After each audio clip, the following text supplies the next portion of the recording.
Allahumma salli wa sallim wa barik ala Muhammadin sallallahu alaihi wa ala alihi wa ashabi wa man tabi'ahum bi ihsanin ila yaumiddin, amma ba'd.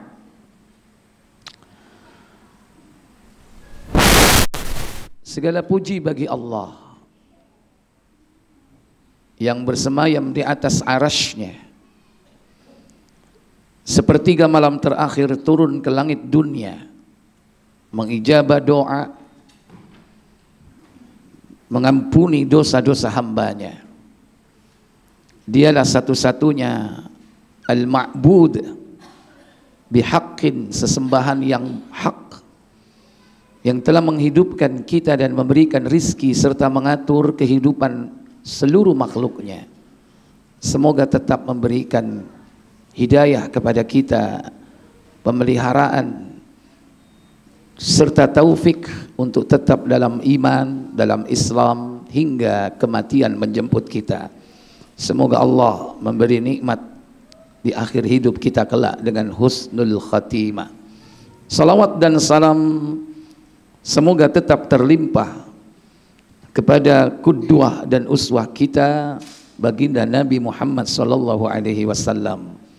Demikian pula untuk keluarga dan keturunan beliau, para sahabatnya dan seluruh pengikutnya hingga tegaknya hari pembalasan.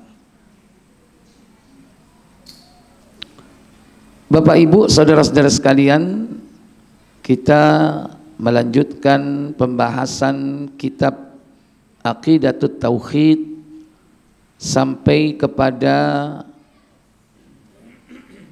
Al-Babur Rabi', bab yang keempat. Benar nggak? Fi bayani syirki wal inhirafi fi hayatil basyariyah. Penjelasan tentang syirik dan penyimpangan-penyimpangan di dalam kehidupan umat manusia. Di sini nanti dibagi menjadi 4 pasal, 5 pasal. Pasal pertama al-inhirafu fi hayatil basyariyah, penyimpangan dalam kehidupan manusia. Kemudian pasal kedua lebih rinci, yaitu asyirku wa ta'rifuhu wa anwa'u, syirik, definisi dan jenisnya. Ketiga al-kufru ta'rifuhu wa anwa'u, kekufuran, definisi dan jenis-jenisnya. Dan pasal keempat yaitu an-nifaq, kemunafikan. Apakah kemunafikan itu dan segala jenisnya? Dan pasal yang kelima nanti bayanu haqiqati kulli man min al-jahiliyah, al-fusqu, ad-dhalal, ar-riddah, yakni penjelasan tentang hakikat apa itu jahiliyah, apa itu kefasikan, kesesatan dan murtad. Bagaimana bentuk-bentuknya dan hukumnya. Ini ada di bab yang keempat insyaallah. Baik, malam ini kita mulai dari al-faslul awal, pasal yang pertama, al-inhirafu fi hayatil basyariyah, penyimpangan-penyimpangan di dalam kehidupan manusia. Khalaqallahu al-khalqa li'ibadatih. Allah menciptakan seluruh makhluk untuk beribadah kepada Allah. Wa hayya'a lahum ma yu'inuhum 'alaiha minar rizqihi, dan memberikan berbagai fasilitas untuk mereka yang bermanfaat, di antaranya yakni rizki. Kama qala Allah Ta'ala, sebagaimana firman Allah Ta'ala di dalam surah Az-Zariyat, surah yang ke-51 pada ayat yang ke-56 sampai dengan 58. Allah berfirman, "Wa ma khalaqtul jinna wal insa illa liya'budun." dan tidaklah aku menciptakan jin dan manusia kecuali untuk beribadah kepadaku. Ma uridu minhum min rizkin, tidaklah aku meminta rizki dari mereka. Wa ma uridu ayyut'imun, dan tidak pula aku meminta makan dari mereka. Innallaha, sesungguhnya Allah, huwar razzaqu dzul quwwatil matin, dialah yang maha memberi rizki, yang memiliki kekuatan lagi kokoh. Ini ayat yang menunjukkan Allah sebagai zat yang maha mencipta. Tidak ada yang mampu mencipta seperti bagaimana Allah menciptakan makhluk. Dari tidak ada menjadi ada. Kalau manusia itu bisanya kan, dia bisa membuat sesuatu yang bahannya sudah ada. Makanya dia bukan disebut dengan khalaqa, mencipta, tapi manusia itu ja'ala. Ja'ala itu membuat, menjadikan. Dari yang sudah ada menjadi ada yang kesekian. Hanya diinovasi saja gitu loh. Tapi kalau Allah itu, makanya dia adalah Khalik, mencipta sesuatu yang dulunya tidak ada menjadi ada. Jadi beda dengan menjadikannya. Kemudian setelah itu Allah tabaraka wa ta'ala tidak membiarkan makhluk ciptaannya terbengkelai atau terbengkalai, tapi Allah mencukupi kebutuhannya. Makanya diberi makan, diberi minum. Dan Allah itu Ar-Raziq. Itu salah satu di antara nama Allah. Atau Ar-Razzaq, itu juga nama Allah. Sebagaimana juga Al-Ghafur, juga Al-Ghaffar. Ar-Raziqu atau Ar-Razzaqu. Di sini Ar-Razzaqu, yang maha memberi rizki. Dzul Quwa, yang memiliki kekuatan. Al-Matin, lagi kokoh. Artinya rizki Allah tidak akan pernah habis dan tidak akan pernah mengalami krisis. Kalau ada manusia mampu memberi sesuatu, suatu saat dia pasti terkena krisis. Beda dengan Allah. Kalau seandainya nikmat Allah itu diambil, hanya seperti air yang berada di ujung jarum dari lautan samudra yang luas. Bagaimana bisa bayangkan perbandingan itu? Rizki Allah dengan rizki yang diberikan kepada makhluknya. Bagai setetes air, bagai setetes air, halo, di lautan. Mosok karo kalimat iku rek. Bagai setetes air di lautan. Kan lagumu biyen niku. Pura-pura gak apal. Wan nafsu bifitratiha, dan jiwa itu sesuai dengan fitrahnya. Idza turikat, jika dia ditinggalkan, dibiarkan, kanat muqirratun lillahi bil ilahiyah, maka dia akan menyatakan tentang keuluhiyahan terhadap Allah Jalla wa'ala. Jadi manusia itu jika ditinggal, diisolasi, hidup di tempat terpencil, dia akan cenderung mengakui akan keesaan Allah. Dan itulah yang disebut dengan apa?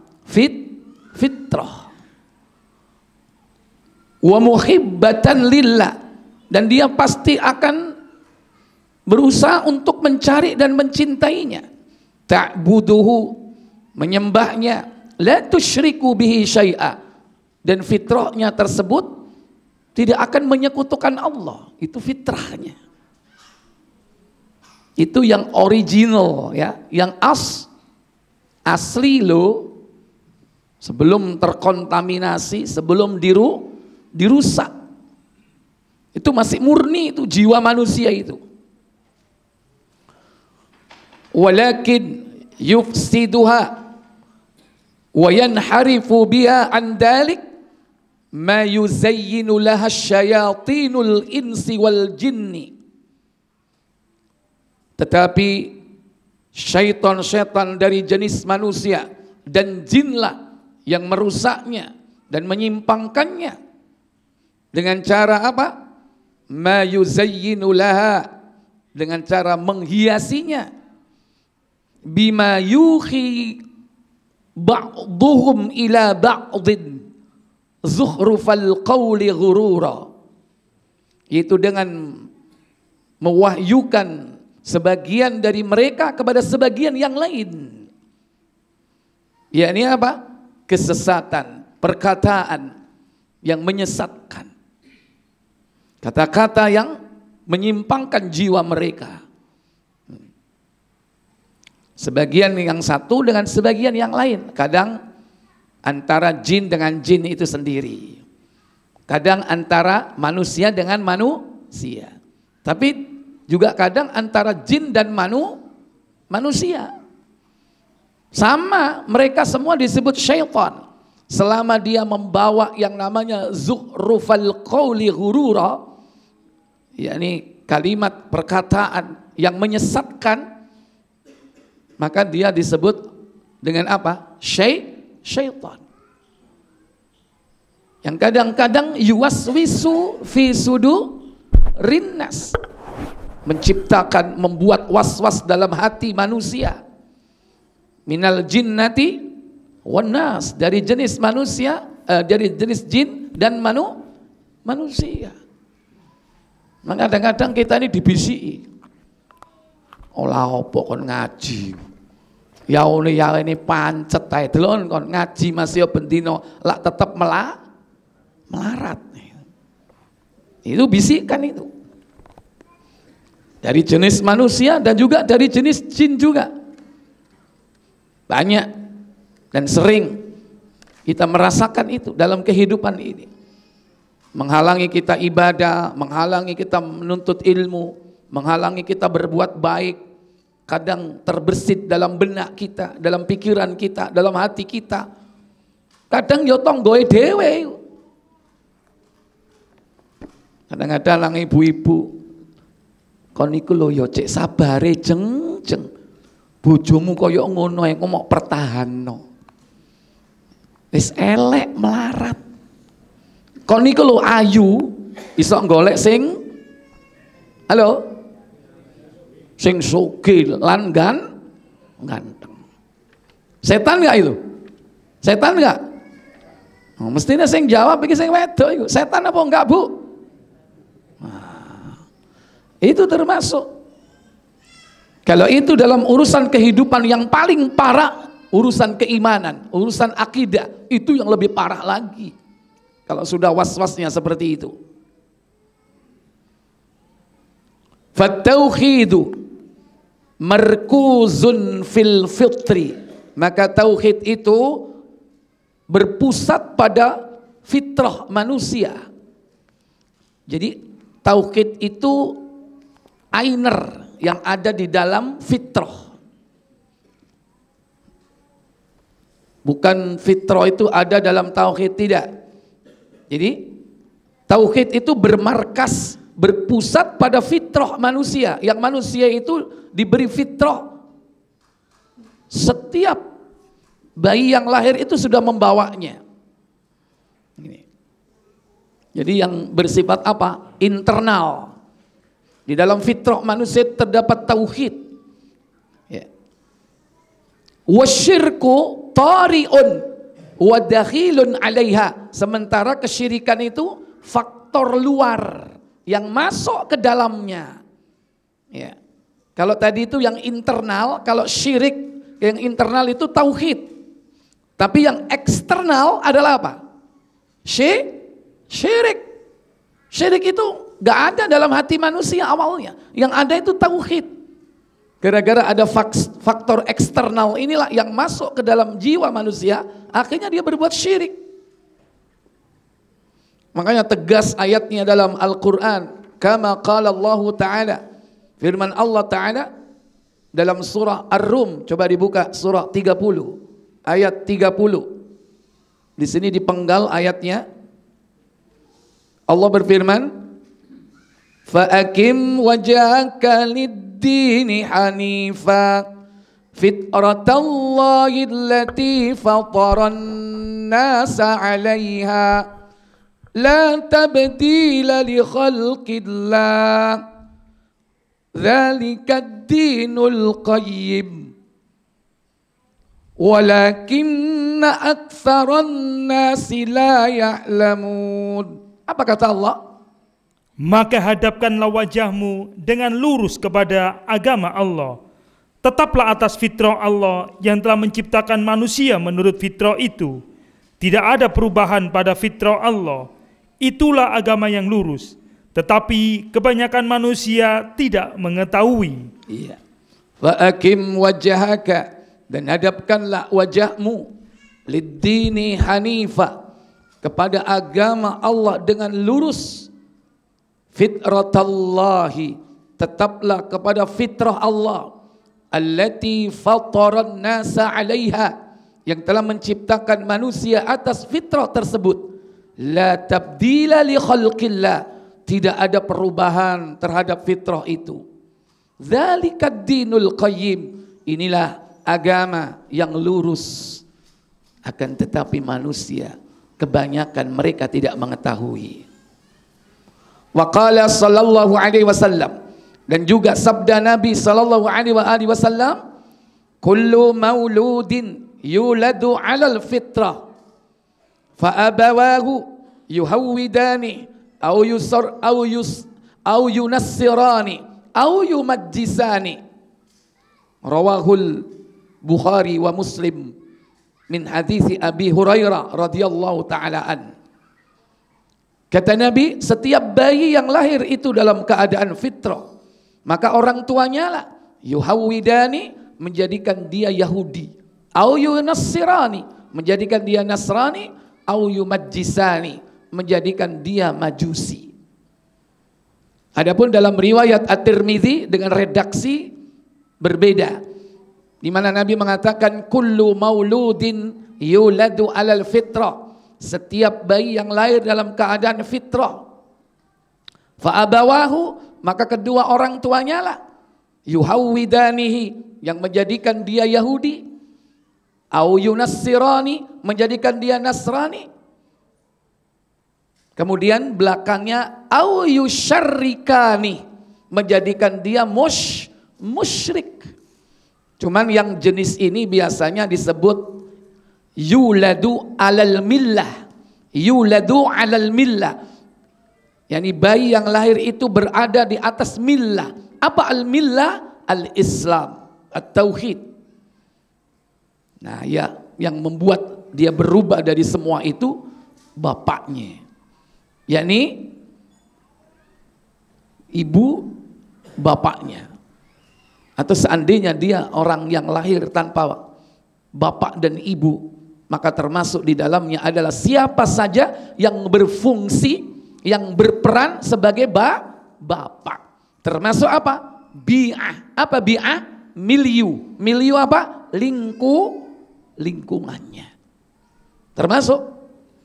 Karena itu yang mewarnai setiap bayi yang lahir yang dalam keadaan fitrah bertauhid, menjadikan Yahudi, Nasrani, au yusyarrikani, atau musyrik.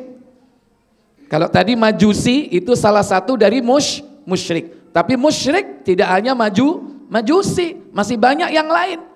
Hindu, Buddha, Kong, Hucu, Sabto, Darmo, Gandul, dan sebagainya.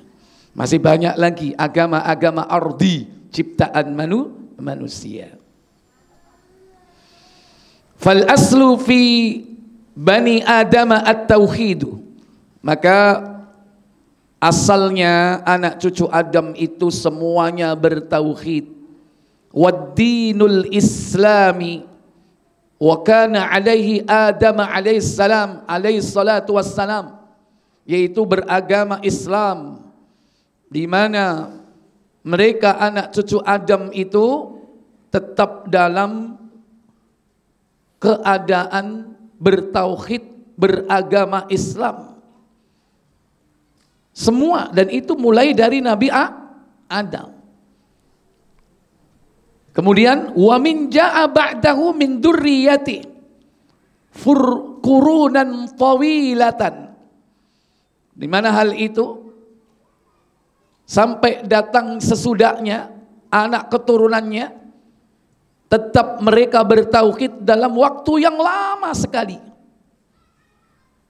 Mulai dari Adam, entah sampai generasi yang keberapa, mereka hidup lama dalam keadaan tidak berbuat syirik, masih dalam kondisi murni bertauhid, yang Allah menyebutnya dengan ummatan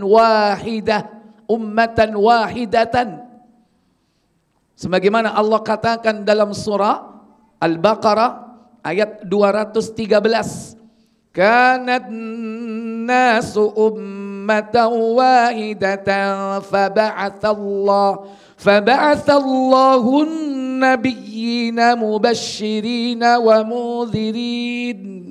Apa kata Allah? Manusia itu adalah umat yang satu. Setelah timbul perselisihan, maka Allah mengutus para nabi sebagai pemberi peringatan. Kurang. Dan Allah menurunkan bersama mereka kitab yang benar. Bukan hanya memberi peringatan, tapi juga memberi kabar gembira. Mubashshirina wa mundhirin. Loh, nggak ada di situ ya? Coba diulangi lagi terjemahnya. Kok terpotong? Manusia itu adalah umat yang satu. Setelah timbul perselisihan, maka Allah mengutus para nabi sebagai pemberi peringatan. Dan Allah menurunkan bersama mereka kitab yang benar. Iya. Untuk memberi keputusan di antara manusia tentang perkara yang mereka perselisihkan. Iya.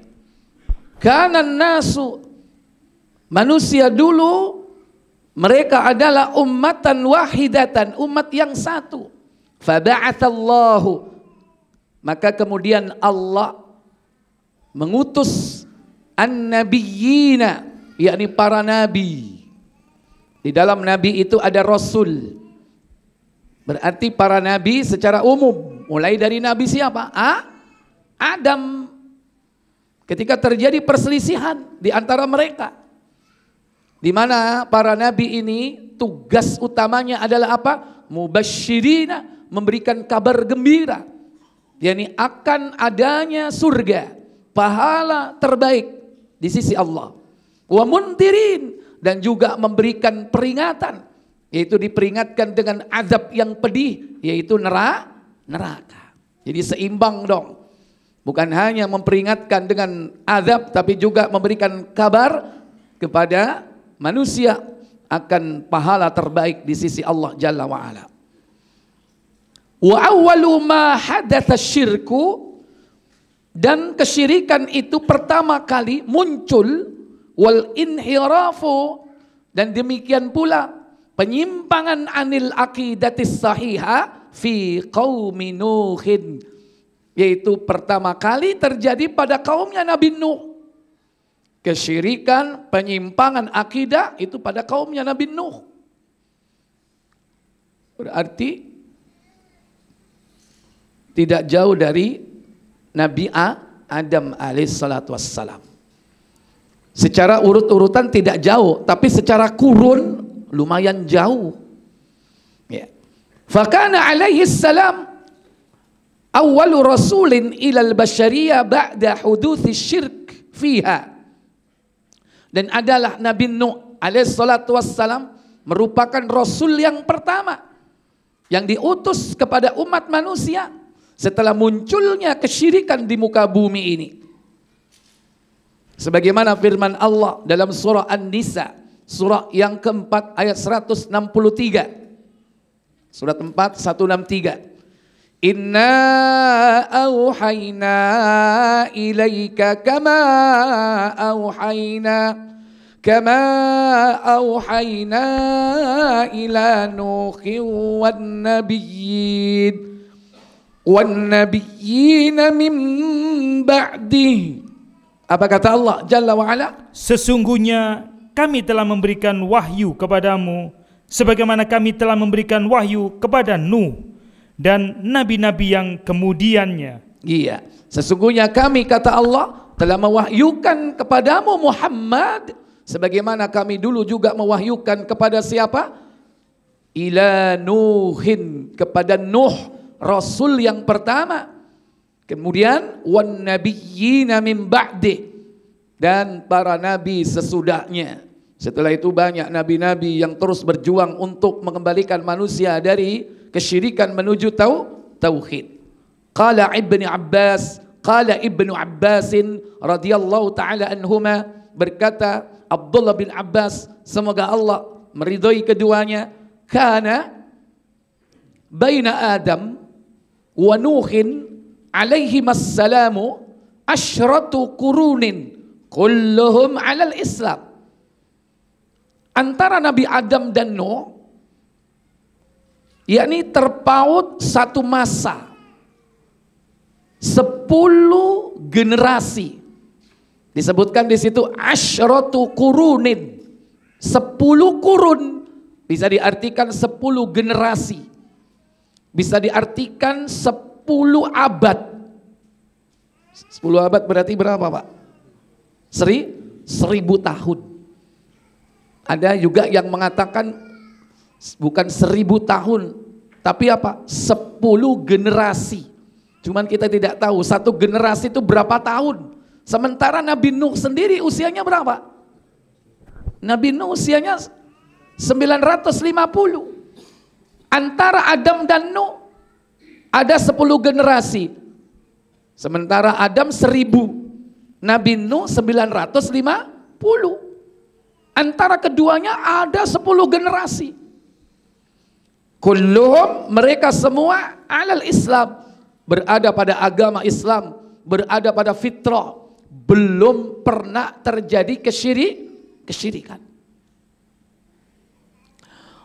Qala Ibnul Qayyim Al-Jauziyah, berkata Imam Ibnul Qayyim Al-Jauziyah dalam kitabnya Ighatsatul Lahfan, apa kata beliau? Wa hadzal qawlu huwa as-shawabu qat'an, fa inna qira'ata Ubay bin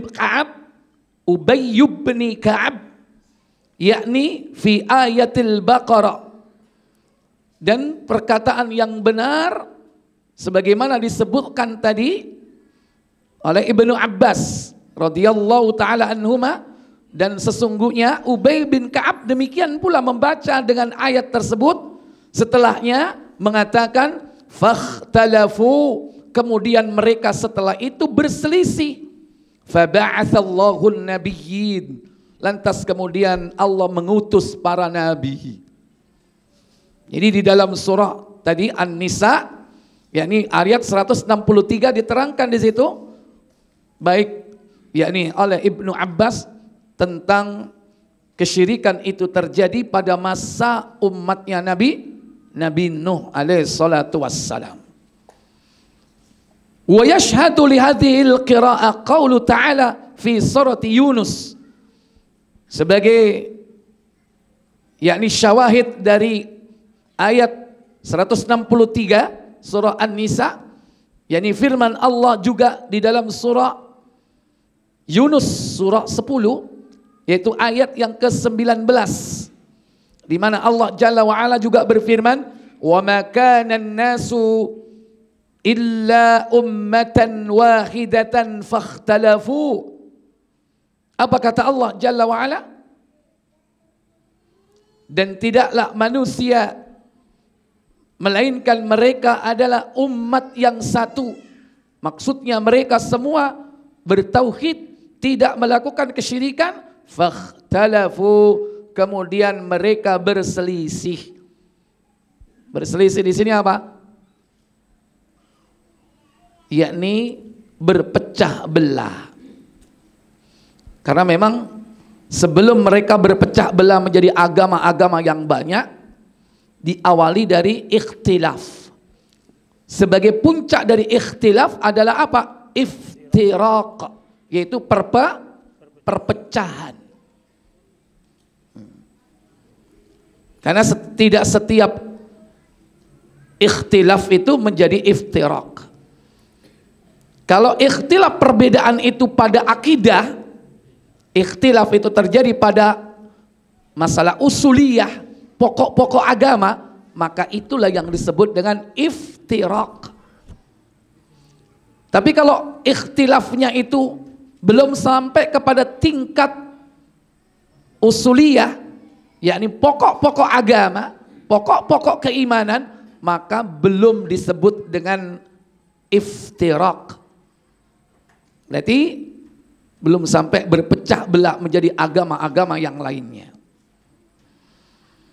Yuridu rahimahullahu ta'ala, yang dimaksud oleh Imam Ibnul Qayyim Al-Jauziyah dalam hal ini, anna ba'tsatan nabiyyina, bahwasannya diutusnya para nabi, sababuha al-ikhtilafu amma kanu alaihi minad dinis sahih, yakni diutusnya para nabi itu karena sudah mulai terjadi perselisihan yang terjadi dalam urusan agama yang sahih. Berarti apa? Dalam masalah pokok-pokok agama, yaitu masalah akidah. Kalau hanya masalah furu'iyah, cabang-cabang dalam agama, mungkin tidak sampai kepada kesyirikan dan kekufuran besar yang mengeluarkan dari Islam. Kama kanatil Arab ba'da dzalik ala dini Ibrahim alaihissalam, sebagaimana bangsa Arab dulu, yakni setelah diutus Nabi Ibrahim alaihissalam, mereka semua dalam kondisi muslim, bertauhid, hatta jaa Amr bin Luhai al-Khuzai, hingga datang orang yang bernama Amr bin Luhai al-Khuzai. Ini orang yang pertama kali mensponsori, menginisiasi terjadinya kesyirikan di negeri Arab setelah diutusnya Nabi Ibrahim. Faghayyara dina Ibrahim, dia merubah agama Ibrahim, wa jalabal asnama ila ardil Arab, sehingga berhala-berhala itu merajalela, yakni di bumi Arab ketika itu. Wa ila ardil Hijaz bisifatin khasatin, hingga sampai ke negeri Hijaz. Mana Hijaz? Mekah, Madinah, Taif, itu negeri Hijaz, dengan sifat-sifat khusus berhala-berhala mereka. Fa'ubidat min dunillah, akhirnya mereka menyembah kepada selain Allah. Yang terkenal berhala-berhala zaman dulu apa? Latta, Uzza, Manat, Hubal. Wantashara syirku fi hadhil biladi al-muqaddasa, hingga kesyirikan tersebar ke negeri yang suci itu. Ila anna ba'athallahu nabiyhi Muhammadin sallallahu alaihi wasallam khataman nabiyyin, hingga datangnya atau Allah mengutus Nabi Muhammad sallallahu alaihi wasallam sebagai penutup para nabi. Fada'an nasa ila tauhid, yang mengajak manusia kepada tauhid. Wattaba'a millata Ibrahim, untuk mengikuti millah agama Ibrahim. Wajahidu fillahi haqqa jihadi, dengan bersungguh-sungguh berjihad di jalan Allah tabaraka wa ta'ala. Hatta adat aqidat tauhid wa millata Ibrahim, hingga kemudian akidah mereka kembali kepada tauhid dan millah Nabiullah Ibrahim. Wa kassarul asnama wa akmalallahu biddin, dan Allah menghancurkan berhala-berhala dan menyempurnakan agamanya. Wa atamma bihi ni'matan 'alal alamin, dan kemudian Allah menyempurnakan nikmatnya untuk seluruh alam ini. Baik Bapak Ibu Saudara sekalian, saya lanjutkan.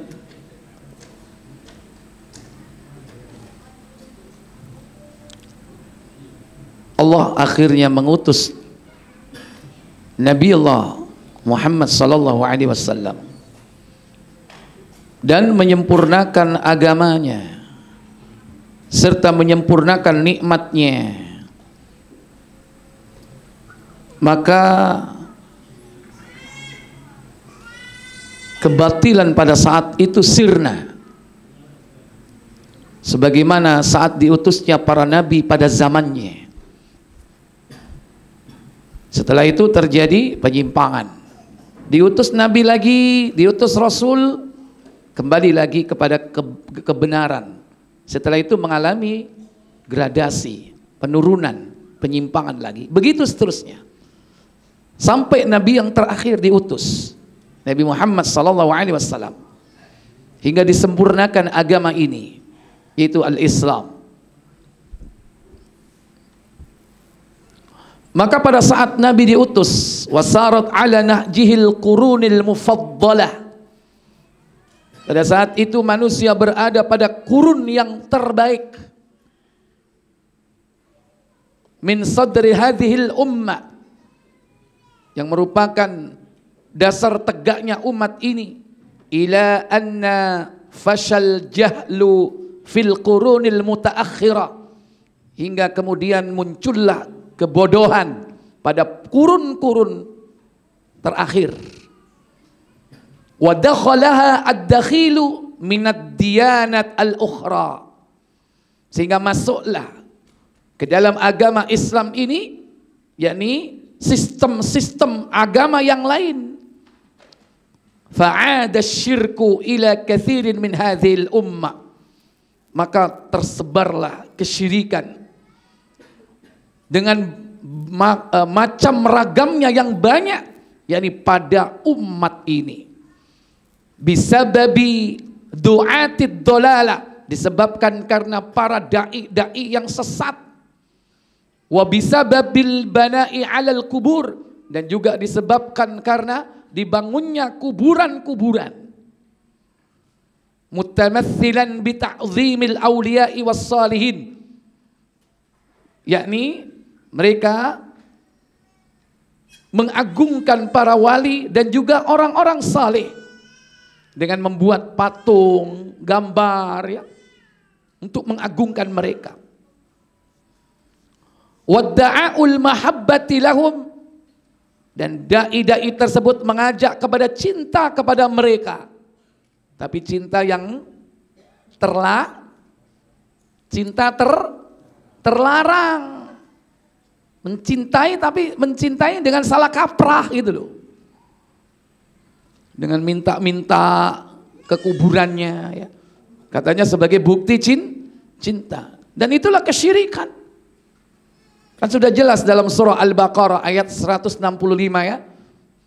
Wa minan nasi may yattakhidhu min dunillahi andada yuhibbunahum kahubbillah. Dan di antara manusia ada yang menjadikan tandingan-tandingan selain Allah, di mana mereka mencintainya seperti mencintai Allah. Main. Dan seterusnya. Hatta buniyat al-adrihata ala kuburihim, hingga dibangunlah, yakni bangunan-bangunan yang dikeramatkan di atas kuburnya. Wattakhadat awthanan tu'badu min dunillah, dan dijadikanlah berhala yang disembah di samping Allah. Bi anwa'il qurbat minad du'a wastighatsah, yaitu dengan berbagai macam bentuk pendekatan diri kepada Allah melalui doa, istighatsah, minta pertolongan, waddabhi wan nadhri limaqamihim, dengan menyembelih kurban, bernadar di makam-makam mereka. Wasammu hadza syirku, dan semua itu disebut dengan kesyirikan. Tawassulan bis salihin, juga bertawassul melalui orang-orang yang salih. Orang soleh yang sudah mati, kalau masih hidup boleh minta didoakan oleh orang-orang soleh yang masih hidup. Itu namanya, yakni bertawassul bidu'ais salihin, mengambil perantara melalui doanya orang soleh.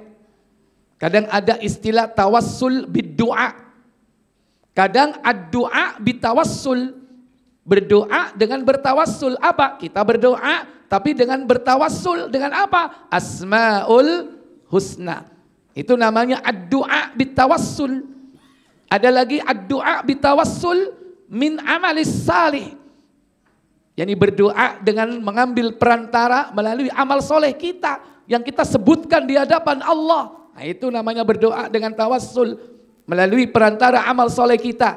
Boleh. Jadi ada at-tawassul bid-du'a, ada ad-du'a bitawassul.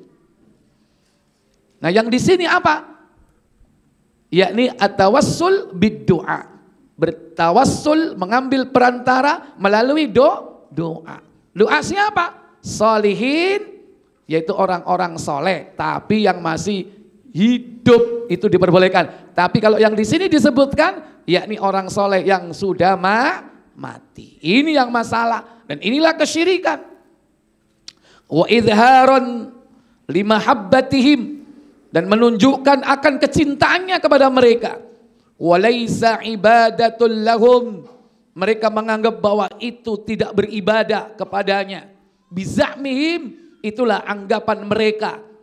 Wa nasu anna hadha huwa qaulul musyrikin al-awwalin.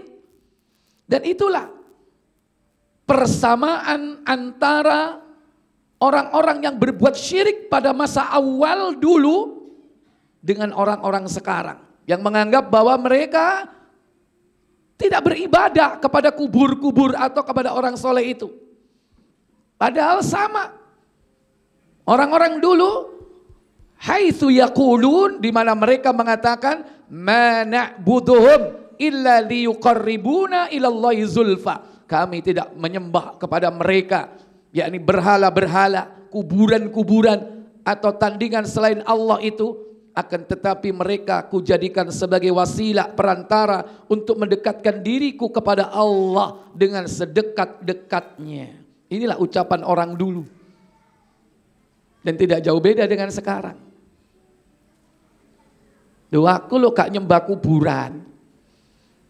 Lu aku iku lo njaluk nang gone ahli kubur supaya ahli kubur iki njaluk nang Allah. Sebagai apa?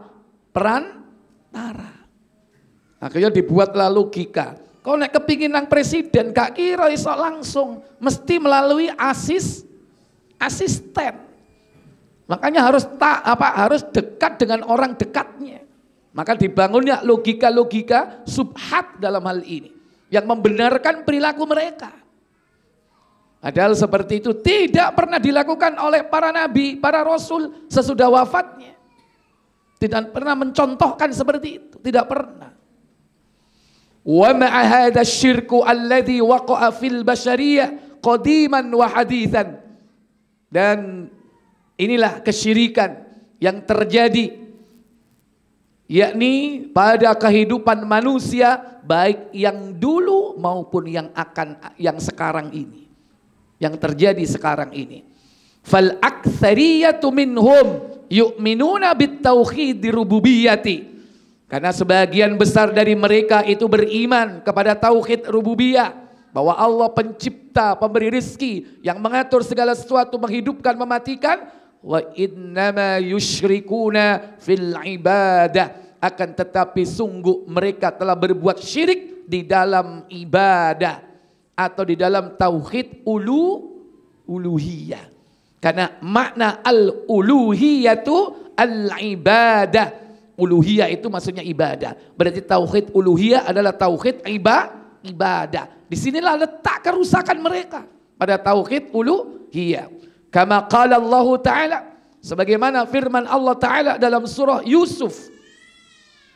Buka surat Yusuf ayat yang ke-106, di mana Allah Jalla wa Ala berfirman, wa ma yu'minu aktsaruhum billahi illa wa hum musyrikun. Apa kata Allah Jalla wa Ala? Dan sebagian besar dari mereka tidak beriman kepada Allah, melainkan dalam keadaan mempersekutukan Allah dengan sembahan-sembahan yang lain. Iya, inilah hakikat dari kesyirikan. Tatkala mereka beribadah kepada selain Allah di samping kepada Allah. Mendua, bahkan bukan mendua, meniga, mengempat. Karena kadang tandingan-tandingan itu lebih dari satu, lebih dari dua, lebih dari tiga dan seterusnya. Walam yajhad wujudar rabbi illa nazarun yasiru minal bashar. Maka tidaklah mereka mengingkari tentang wujud Rabb, melainkan sekedar untuk menunjukkan kesombongannya, yakni kepada manusia, seperti kafir Fir'aun. Contohnya seperti Fir'aun, wa mulahadatid dahriyin was suyu'in fi hadaz zaman, dan juga termasuk orang-orang yang menyimpang, orang-orang yang sesat pada zaman sekarang, di antaranya yakni orang-orang ateis. Wajahaduhum bihi min babil mukabira. Mereka mengingkari Rabb tersebut tidak lain masuk dalam kategori al-mukabirah, yaitu kesombongan. Kenapa demikian? Wa illa fihim muttarruna liiqrari bi fi batinihim. Mereka melakukan hal itu tidak lain karena apa? Mereka mengakui, yakni mengikrarkan, menyatakan di dalam hati mereka. Wa qararatu nufusihim, dan juga mereka menyatakan dalam jiwa mereka. Tapi tampaknya secara zahir mereka mengingkari, padahal diam-diam dalam hatinya mereka apa? Mengakui tentang Allah tabaraka wa ta'ala. Jadi ini sombong ini. Kama qala Allah Ta'ala, sebagaimana firman Allah Ta'ala dalam surah An-Naml, surah yang ke-27 ayat 14. Wajahadu biha wastaiqanatha anfusuhum zulman wa uluwan. Wajahadu biha, mereka mengingkari Allah secara zalim dan karena kesombongannya. Wastaiqanatha anfusuhum, sementara jiwa-jiwa mereka dalam hatinya mereka apa? Meyakini Allah. Mereka meyakini Allah. Tapi gengsi, itulah rata-rata orang kufur itu gara-gara apa? Gengsi. Dan itulah kesombongan. Sehingga aba, enggan, wastakbara, yaitu apa? Takabur. Menolak kebenaran dan merendahkan yang lain. Wa ukuluhum ta'rifu anna kulla makhlukin la budda lahu minan khaliqin. Karena akal-akal mereka mengakui bahwasannya setiap makhluk itu pasti ada yang menciptakannya. Mereka yakin itu. Wa kullu mawjudin la budda lahu mim mujadun. Dan setiap yang ada ini pasti ada yang mengadakan. Gak mungkin mecungul dewa cedung, gak mungkin. Mesti ada yang menciptakan. Wa anna nizama hadzal qauni al-mundabitud daqiq la budda lahu mim mudabbirin hakimin. Dan bahwasannya keteraturan yang ada pada alam semesta ini berjalan dengan yakni aturan yang rinci, ya, yang pasti semua itu ada yang mengaturnya, yaitu zat yang maha mengatur lagi maha bijaksana, qadirun alimun, yang maha berkuasa lagi maha mengetahui. Man angkarahu fahuwa, maka orang yang mengingkarinya paling tidak dia termasuk kategori imma faqadulil aqlihi, yaitu orang yang rusak akalnya. Kalau ada yang mengingkari berarti orang gila atau akalnya rusak. Atau yang kedua mukabirun qad algha aqlahu wa safahu wa nafsahu. Dia sombong sehingga dia apa? Terperdaya, dikalahkan yakni oleh akalnya, jiwanya. Wa hadza la ibaratun bih, dan ini tidak ada peluang sama sekali bagi makhluk untuk melakukan itu. Selama dia orang waras, pasti dia akan mengakui yakni akan al-khaliq, penciptanya. Wallahu a'lam. Mungkin ini Bapak Ibu Saudara sekalian pembahasan tentang pasal yang pertama. Insya Allah kita lanjutkan pada pertemuan yang akan datang. Al-fasl tsani asyirku ta'rifuhu wa anwa'uh. Kesyirikan, definisi dan jenis-jenisnya. Wallahu a'lam. Baik Bapak Ibu Saudara-saudara sekalian, sebelum saya tutup, seperti biasa saya beri kesempatan waktu untuk tanya jawab. Silakan.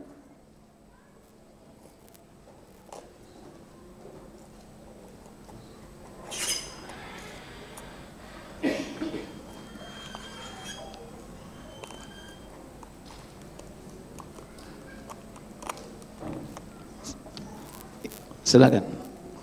Kalau misal kita kan kadang di lingkungan kita masih ya umum ketika melihat kayak misalkan tadi ibadah yang dikatakan bahwa dalam rangka menyembah lewat wasilah orang-orang ya, tanda kutip wali.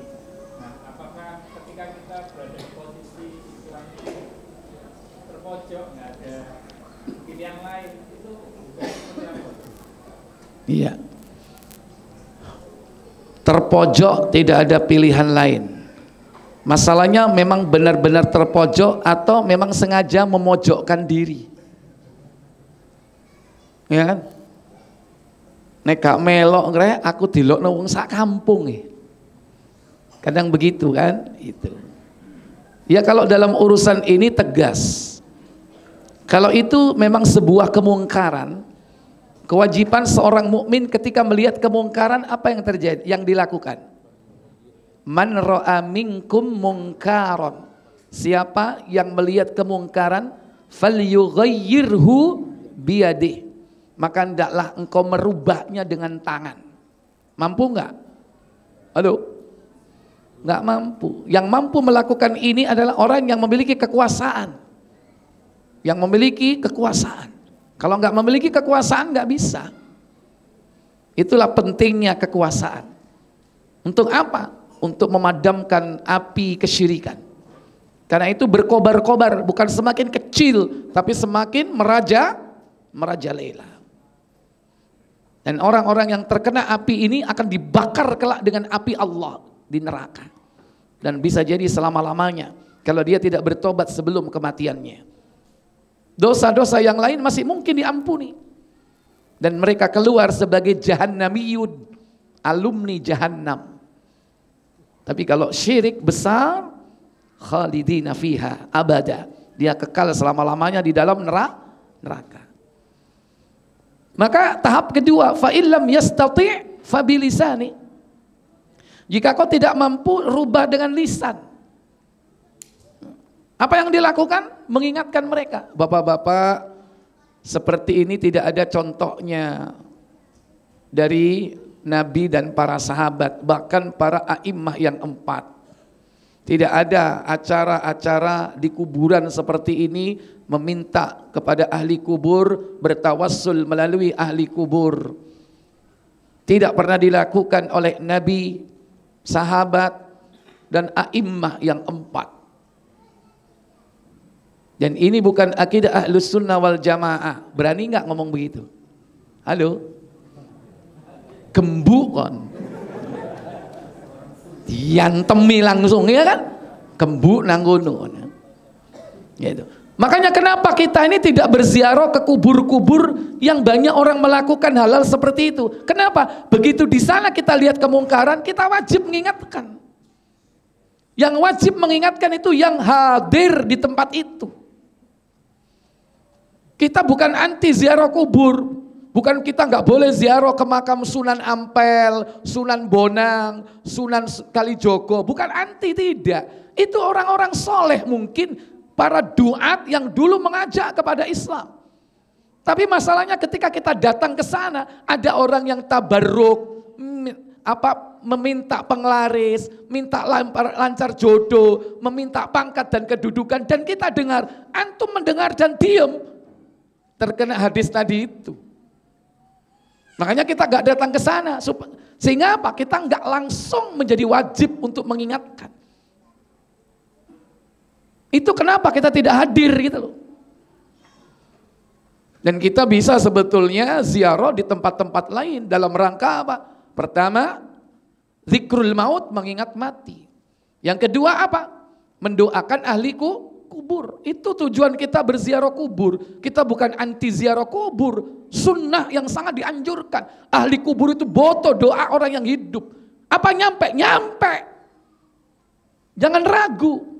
Dan itu dicontohkan oleh Nabi. Bahkan dalam Sahih Muslim disebutkan contoh bagaimana tata cara ziarah kubur yang sesuai tuntunan syariat. Nabi telah menyebutkan, mencontohkan langsung ketika beliau ziarah kubur di makam Baqi Al-Gharqad. Tapi masalahnya itu tadi. Nah, yang ketiga, fa illam yastati' fa biqalbi. Apabila kau tidak mampu merubah dengan lisan, menasihati mereka, memperingatkan mereka akan bahaya kesyirikan, mengembalikan mereka kepada tauhid, hanya minta kepada Allah saja, antum gak mampu, maka tahap ketiga, fabi qalbi, dengan hati ngenes tapi ya Allah, ngelus dok, ngomong gak isa berbuat apa-apa. Dan Nabi mengatakan wadzalika adhaful iman, dan itu adalah selemah-lemah iman. Selemah-lemah iman dalam perkara itu, bukan dalam seluruh perkara. Dalam urusan itu kita lemah imannya. Makanya supaya antum tidak tergolong adhaful iman, wis ojo blakrak rono lapo ngono lho. Karena ternyata di sana itu full 24 jam. Iya kan? Ya sudah, doakan mereka dari jauh. Orang-orang mereka itu butuh juga doa kita. Loh, kenapa kok kita mendoakan orang yang sudah pasti mendapatkan kenikmatan dari Allah? Contoh, mendoakan Nabi, mendoakan para sahabat di makam Baqi misalnya. Sementara kita belum tentu. Ingat, konsepnya adalah ketika kita mendoakan ahli kubur, malaikat yang dekat dengan kita akan berdoa dengan doa yang sama untuk kita. Itu konsepnya. Jangan pakai logika. Kon iku lho nguyai segoro, ndongakno wong sing wis jelas selamat. Kon dhewe gurung karuan selamat. Lah apa kon ndongakno? Ini subhat orang yang anti mendoakan ahli kubur. Kita tidak seperti itu. Ahlussunnah wal Jamaah sangat-sangat menghidupkan sunnah. Apa? Mendoakan ahli kubur. Terutama ketika kita lewat kuburan siapapun. Ya, ketika lewat dekat pintunya, cukup di luar, berhenti sejenak. Assalamu ala ahli diyar minal mu'minina wal muslimin wa yarhamullahu minal mustaqdimina minna wal mustakhirin fa inna insyaallahu bikum lahikun. Sejenak berhenti, doakan ahli kubur. Tapi iki nek makam Islam, nek makam Cina wong kafir gak usah ndonga. Cuman sekedar nengok. Ya Allah, awak dhewe bakal kaya ngono. Gak suwe arep dipendem. Cuman untuk ingat mati. Ya, contohnya kuburan kafir Bojokerto nang ndi? Trowulan. Liwat tok. Ya kan, kuburan apa yuk? Kuburan Cina ya. Terutama bengi-bengi cok lewat kono bahaya. Akeh apa? Sing ngerti guyu iku. Padha mek Surabaya, kembang luru wae sampean wong Mojokerto lah apa blakrak ana kembang kuning. Ya itu. Nah, antum biasanya kalau hidup di desa itu mesti nggak bisa lepas dari tradisi yang ada di desa itu. Mesti ada punden, ya itu. Ritual tahunan itu mesti. Kalau nggak yang namanya bersih desa, apa yang kedua? Ruatan, ya kan? Ruah. Nah itu, ruah itu dari kata arwah itu tadi. Antum di situ letaknya. Sampaikan dengan lembut dan baik. Kenapa kita tidak datang? Kenapa kita tidak ikut andil, ya kan? Itu. Kalau kita harus mengeluarkan iuran atau urunan yang mereka menunjukkan untuk acara seperti itu, kita keluarkan urunan tapi dengan akad yang berbeda. Pak, kula niki urun tapi tujuannya boten acara ritual niku. Niki damel kas desa mawon. Atau yang lain, nggih niki damel jenengan mawon. Monggo. Diagem monggo jenengan pendet. Seneng ndak, Dek? Hah? Seneng. Ya, enak kan? Enak. Mending diakatkan seperti itu. Di mata masyarakat antum selesai, tapi di mata Allah antum bersih. Tidak ikut apa? Tidak ikut ta'awanu 'alal itsmi wal 'udwan. Jelas kalau. Tapi nek sampean melok urun masih gak teko, padha ae. Tolong menolong itu. Ya. Apa meneh urunan gak teko tapi berkati moro dipangan. Ya. Padahal itu diniatkan untuk ritual itu. Ya. Walaupun secara zat itu memang apa? Memang halal, tapi kalau sudah jelas ini dipakai untuk ritual kesyirikan, kalau masih masalah ritual bid'ah saja yang tidak sampai kesyirikan, maka sebagian ulama membolehkan selama itu zatnya halal. Tapi kalau untuk kesyirikan itu yang bisa jadi disebut dengan apa? Disebut dengan al-ansab. Al-ansab apa? Buka Al-Maidah surah yang ke 5 ayat 90. Ya ayyuhalladzina amanu innamal khamru wal maisiru wal ansabu wal azlab rijsun min amalis syaitan fajtanibu la'allakum tuflihun. Apa kata Allah? Hai orang-orang yang beriman, sesungguhnya meminum khamr, berjudi, al-maisir, berkorban untuk berhala, wal ansab, berkorban untuk berhala. Semua yang dikorbankan untuk berhala, hati-hati. Apa kata Nabi? Wal azlam, lanjut. Mengundi nasib dengan panah adalah termasuk perbuatan syaitan. Rijsun min amali syaitan. Maka jauhilah perbuatan-perbuatan itu agar kamu mendapat keberuntungan. Iya. Ya, ini kalau kesyirikan, ritual-ritual kesyirikan. Karena itu diperbankan, dipersembahkan. Ya, saya lebih berpegang teguh kepada kehati-hatian makan-makan dari ritual-ritual kesyirikan. Karena kalau sudah sembelihan itu, maaf, sembelihan ya, yakni wedhus, nekak sapi, nekak kebo yang itu diniatkan untuk yakni berhala-berhala, ya, maka itu termasuk tidak boleh dimakan. Sembelihan-sembelihan seperti itu. Walaupun ayam termasuk. Ya, wallahu a'lam. Baik, yang lain mungkin ada? Terakhir Pak. Iya.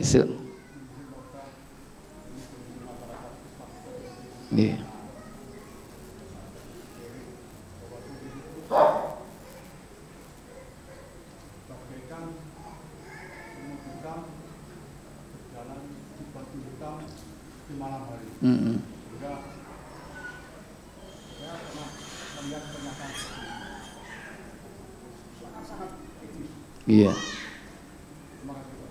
Iya. Oleh karena itu para ulama nanti membagi syirik itu menjadi dua. Syirik besar dibagi 4. Syirik kecil dibagi 2. Syirik kecil dibagi 2, syirkul zahir, syirik yang tampak. Ada lagi syirkul khafi, syirik yang tidak tampak, yang samar. Yang samar-samar. Ini yang banyak seseorang itu tanpa sadar melakukan kesyirikan. Karena ada jenis syirik itu yang samar-samar. Yang kelihatan secara zahir tidak melakukan syirik, tapi sebetulnya syirik. Sekalipun nanti dia termasuk kategori syirkul asghar, syirik kecil. Tapi secara umum khatiratun minasyirik. Harus berhati-hati terhadap bahaya syirik.